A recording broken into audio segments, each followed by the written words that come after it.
I'm here at the 2022 Minneapolis Boat Show. I'm here with Tim. He's with Hummingbird. He's going to tell us about this brand new Apex 19. This is the first time anybody's filmed this. This is the first time it's ever been displayed. Some of the nice features with the Apex are run just like the Solix. We have side buttons where you can set favorites. So you can set 10 favorites. Technically, once the Wi-Fi is hooked up and working, watch TV and output things. There's all kinds of things you're going to be able to do. So you're going to be able to watch. Price point on something like this is... When can they actually get it at their house? You know, they're already starting...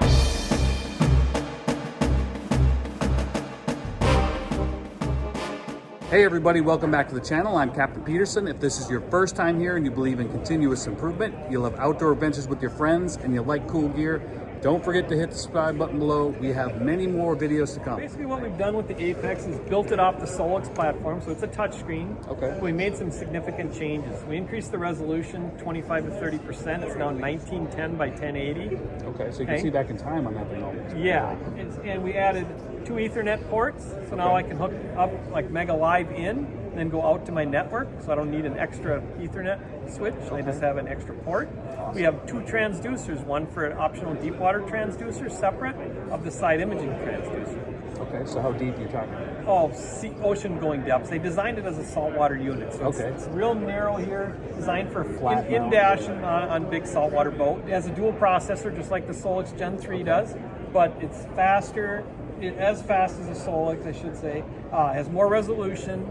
Has extra Ethernet ports, extra transducer ports, runs all our LakeMaster software and avionics software, a lot more resolution, and it runs off the same platform, same software as Solix, so it's easy to run just like that. Is there maps for saltwater and stuff? Yep, we have saltwater, coastal maps all across the East Coast. Yep, that's all brand new in the last couple of years, and all that runs on here beautiful. Okay, and is this a product that is available internationally, or is this only in the United States? It's internationally. It'll be coming out. It's just getting stuff out, because there's also HDMI in and out for the first time on Hummingbird. So now I can output it to a big screen TV if I'm doing a seminar. Okay. You could technically, once the Wi-Fi is hooked up and working, watch TV and output things. There's all kinds of things you're going to be able to do. So you're going to be able to watch Netflix on your boat, basically. You will be able to. You do your HDMI thing to your phone, just watch Netflix. That's correct. Or whatever stuff people watch on their phones. You never know, man. Yes. Make sure to stick around to the end of the video. We're going to show you all the bells and whistles and how this works. Tell me about technology and what's been upgraded from the last version to this one, if you would. Okay, well this version, obviously Apex is brand new. We just took the Solix platform and made some advancements to it. Added extra Ethernet ports, added extra transducer plugins, added HDMI. Otherwise, it runs exactly like a Solix. There's no difference. So if you know how to run a Solix already, you know how to run this. Okay. What bass boat does this thing go on? You know, it's surprising. There are people that will do it. Price point on something like this is $5,600. My buddy has a channel doing different designs for John boats.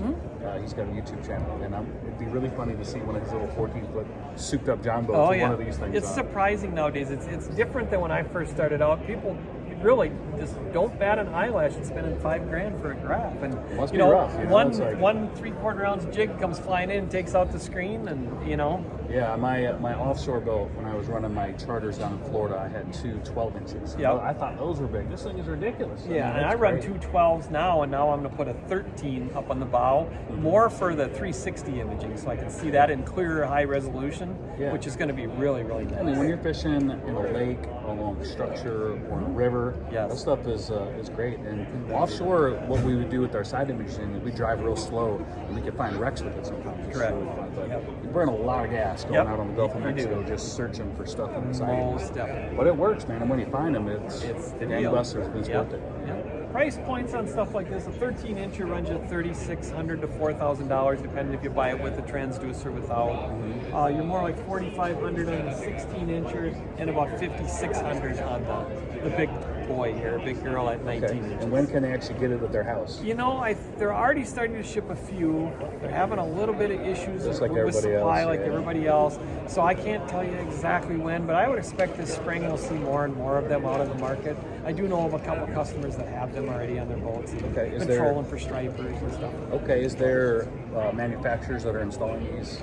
Yes. Who's like put them on their new boats? You know, the guys that are going to use this primarily are going to be saltwater, inshore captains, Great Lakes captains, some of your bass guys that have unlimited budget because they like, you know, the high resolution, guys, whatever, and they're out there. You know, they're going to install the same, similar as any Solix or Helix as far as installation goes. It's not going to cost more. It's the same transducers, same power cords pretty much. You're just going to need a really big dash. Just a big dash and a lot of battery to run it. Let's go through and show us kind of how this stuff works.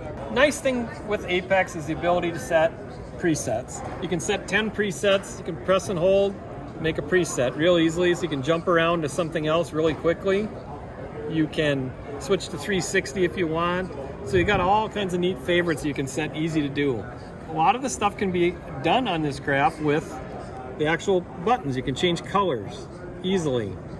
You know, you can change, like in 360, where I'm looking. Am I doing front, right, left? You know, I can just do the rear. I can just look that way if I want. I can make it look just to the front or side. So that's kind of nice. We also have dynamic contrast, which tends to darken the screen up a little bit. So if I go to a typical color that we would use, and I turn the dynamic contrast on, notice how it darkens the screen. I can drop the sensitivity a little bit with this button, and the fish show up a little better because they're dark. It's darker. They show up better on the light screen. So I can adjust all kinds of things. I can go and, you know, hook up to my radio. I can do stuff with my GPS. I can do stuff with my radio, my Fusion radio. I can run my iPilot Link right from the graph with easy, quick settings. I can hook up NEMA 2000, which I do on my personal boat, and I can run everything with the motor on this boat. I can see everything going on with the motor. Water pressure, RPMs, all that kind of stuff. You can control it through an Apex right live.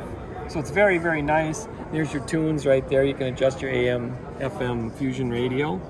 So a lot of the stuff's right on the screen, right? So it makes it super easy to use. You have some more features over here where you can actually see drop-down menus if you want to go in and do that stuff. You can also do it with button pushes. You can go to menu and bring up the menu for the stuff you want to do with a button push instead of using the touch screen. Okay, so say you want to go and do a map feature. I can switch to a map real quickly. Now I want to pinch to zoom. I can pinch to zoom. I can pinch to zoom in. I can do a split screen and jump around. So say I do a three-way split. I want to go to just sonar now. I two-finger it and it puts the sonar up on the screen. Sweet. I can go back to what I was looking at. I can switch to the side imaging if I want. So really quick, real easy to do. Some of these buttons over here, you can change sensitivity quickly. You can make adjustments to range, that type of stuff. But you can do everything with buttons as well. So it's super nice. If I want to mark waypoints, I can mark a waypoint real easy just by, I can set preset icons, preset colors. So now I have 5 choices and 5 different colors.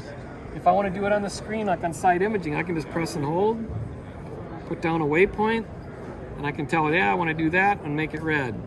Now it'll show up when I'm driving around on my map, on my side imaging screen. Sweet. It'll also show up on my map. Okay, so very, very useful for being able to pinpoint structure or a fish and cast right to that fish. Yep. So I'll tell you this. When I was deep sea charter captaining, I would try to put mark waypoints on my graph, but people wouldn't know how to do it because it was kind of hard to get to the system. Yep. What's awesome is this button right here, the mark button. Even novices see the button, they'll just press it, and then you're going to get your spot on. Correct. Otherwise, you float off 10, 15 feet, and it ain't quite where you want to be. You can also record tracks, do spot locks. You can use your iPilot Link motor to spot lock, and you can see that on the screen as a navigation icon. We have Wi-Fi capability, so it's eventually going to be able to hook up to a smartphone via the HDMI and be able to output TV, output that kind of stuff. Otherwise, right now, the only thing we can do is basically download maps from Chart Select, download software for the Apex from the internet. But you can get all your waypoints and all your correct. all your mark points and all that stuff. Not a whole lot yet, but it's coming. It's working its way there. Okay, awesome. Well, thanks for sharing all that with us. Yeah, no problem. If you like this video, let me know in the comments below. If you have any suggestions for a future video, let me know in the comments below also. I really appreciate you watching. If you guys believe in continuous improvement, you love outdoor adventures with your friends, and you like cool gear, don't forget to hit the subscribe button below. We have many more videos to come, and I'll catch you on the flip side.